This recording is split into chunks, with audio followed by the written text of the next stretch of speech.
एक बार कबीरदास जी के पास, कबीरदास जी आपने सुना होगा नाम, कबीरदास जी के पास एक आदमी गया, बीमार था।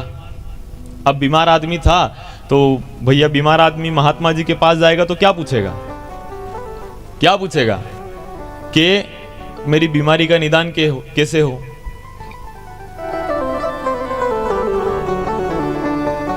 अब भाई बीमार आदमी अगर किन्हीं महात्मा जी के पास जाएगा तो क्या पूछेगा कि भैया बीमारी का इलाज कैसे हो। गया कबीरदास जी के पास, धनवान आदमी, पैसे वाला आदमी था। अब पैसे वाला आदमी था, धनवान के पास, उन महात्मा जी के पास गया, प्रणाम किया कि आप मुझे कोई ऐसा उपाय बताओ जिसके करने से मेरे ये बीमारी समाप्त हो जाए। कबीरदास जी ने कहा भैया काम करो, राम का नाम लो, गंगा जी में डुबकी लगाओ, आपकी बीमारी समाप्त हो जाएगी। आदमी गया गंगा के किनारे, राम राम राम ये बोला और डुबकी लगाई। डुबकी लगाकर बाहर निकला, उसका रोग समाप्त हो गया। अब आदमी वापस गया कबीरदास जी के पास, कबीरदास जी से कहा कि मेरा रोग ठीक हो गया। कह रहे वाह बड़ी अच्छी बात है, कितनी बार राम का नाम लिया? कि 3 बार। कबीरदास जी गुस्सा हो गए। कबीरदास जी बोले जो चीज 1 रुपए में मिल रही थी उसको 3 रुपए दे के तू लाया है। तेरी बीमारी काटने के लिए खाली राम जी का एक नाम काफी था, वहां पर तेने 3 बार नाम लिया। तेने कहा राम राम राम। अरे भैया 3 बार नाम लेने की क्या जरूरत थी? खाली 1 बार राम नाम बोलता, पानी में डुबकी लगाता, निकलता, तेरी बीमारी समाप्त हो जाती। पर तेने 3 बार राम का नाम लिया।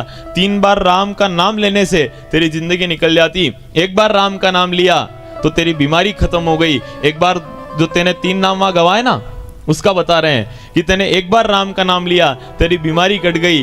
तू दूसरी बार राम का नाम लेता, तेरी जिंदगी कट जाती। और तीसरी बार जब तू राम जी का नाम लेता, तेरा भवसागर पार हो जाता, तू इस भवसागर से पार उतर जाता। इतनी राम नाम की महिमा है। तो भैया फिर तो भजना पड़ेगा ना, फिर तो भजो। और जब आप भजोगे ना तो बहुत सारे लोग कहते हैं कि महाराज हम भजन करें पर लोगों को पता नहीं चले कि हम भजन करते हैं। लोगों के मन में एक तृष्णा रहती है, एक आशा रहती है कि हम भजन करें तो लोग हमको कहे कि भैया ये भगत जी है, ये भगत जी है। एक भावना रहती है भैया, लगे कि हाँ भाई भगत आए हैं, तो एक भावना रहती है। तो भैया जब तक आप भजन अच्छे से करना शुरू नहीं करोगे ना, तब तक लोगों को पता नहीं चलेगा कि ये भगवान का भगत है। पता चले? अच्छा आपको समझना है तो आप देखना, अगर आप रसमलाई खाओगे तो डकार में स्वाद काहे आएगा? आप दाल बाटी खाओगे तो डकार में स्वाद किसका आएगा? अगर आप दाल चावल खाओगे तो डकार में स्वाद काहे का आएगा? दाल चावल का। तो जो अंदर होगा वही बाहर आएगा।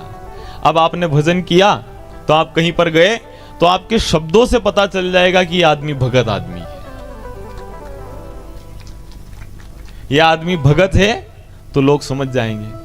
अब अंदर भक्ति नहीं भरी तो फिर क्या होगा पता है?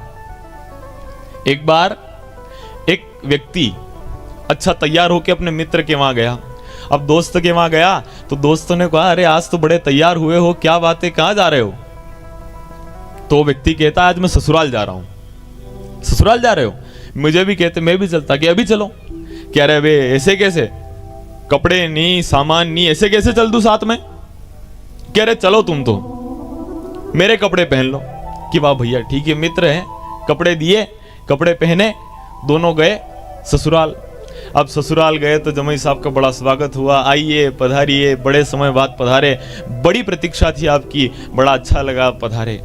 पड़ोसी के यहाँ चाय पीने गए, पड़ोसी ने भी बड़ा स्वागत किया, अरे वाह साहब पधारो, स्वागत है, अभिनंदन है आपका, अच्छा रहा आप पधारे, अच्छा लगा आप पधारे, आनंद आया। पर ये आपके साथ में कौन है? आपके साथ में कौन है? तब वो व्यक्ति कहता है ये हमारे बड़े अच्छे मित्र हैं, बचपन से साथ में हैं, बड़े अच्छे आदमी हैं, अच्छे हृदय वाले आदमी हैं। हम आ रहे थे, मिले कि कहाँ जा रहे हो? कि ससुराल जा रहा हूँ। कि मैं भी चलूं? कि चलो। तो साथ में आए, कपड़े नहीं लाए थे तो कपड़े भी मेरे ही पहने। कपड़े भी मेरे ही पहने हैं। अब जब उस व्यक्ति ने यह बात कही तो इसके मित्र को बड़ा बुरा लगा। अब बड़ा बुरा लगा, बाहर आए, एकांत पाकर उसने कहा कि भैया मैं अब जा रहा हूं, मैं नहीं रुकूंगा। इस व्यक्ति ने पूछा क्यों? कि भैया लोग मेरे बारे में पूछे कि मेरे कपड़े के बारे में पूछे? मेरे बारे में पूछे, तुम कपड़े के बारे में बताओ। तब ये कहता अरे नहीं नहीं अब नहीं कहूंगा, अब आप बात छोड़ो, इस बात को छोड़ो। अब फिर अगले जो पड़ोसी थे उनके वहां चाय पीने गए, चाय पीने गए, बैठे आराम से, हो स्वागत है, बड़ा अच्छा लगा, पधारे, आनंदित है, ये आपके साथ में कौन है?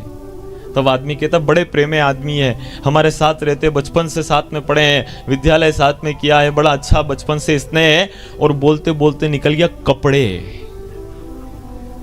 अब कपड़े बोलाया तो पूछे कि कपड़े कपड़े क्या, कपड़े क्या?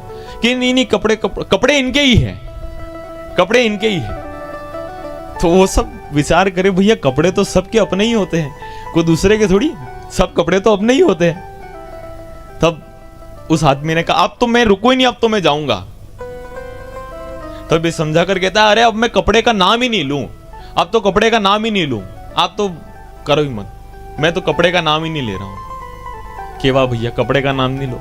फिर तीसरे पड़ोसी के वहां चाय पीने गए, अच्छा लगा, पधारे, बड़ा आनंद है, स्वागत है, अभिनंदन है, पधारिए, बिराजी, अच्छा सा आसन दिया, बिराज आया। ये आपके साथ में कौन है? ये हमारे बड़े अच्छे प्रेमी मित्र हैं, बचपन से साथ में रहे हैं, विद्यार्जन साथ में किया है, धनोपार्जन के लिए साथ में रहते हैं, बचपन से बड़ा स्नेह है। और क्षमा कीजिएगा कपड़ों के विषय में मैं कुछ नहीं कहना चाहता हूं। तो भैया अंदर भरे कपड़े, अंदर भरे कपड़े तो बाहर भी कपड़े ही आएंगे। अंदर अगर कपड़े है तो बाहर भी कपड़े आएंगे।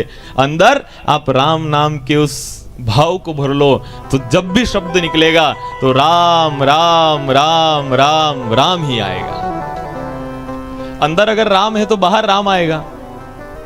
अब अंदर राम नहीं तो फिर कपड़े कपड़े ही। समझ आ गई आपको? तो इसलिए भैया राम का नाम लो, और राम का नाम ऐसा है कि भव से पार उतार देता है। आज भाव में, उसी भाव में आकर हमको कहना है, राम मिले तो कई जेरे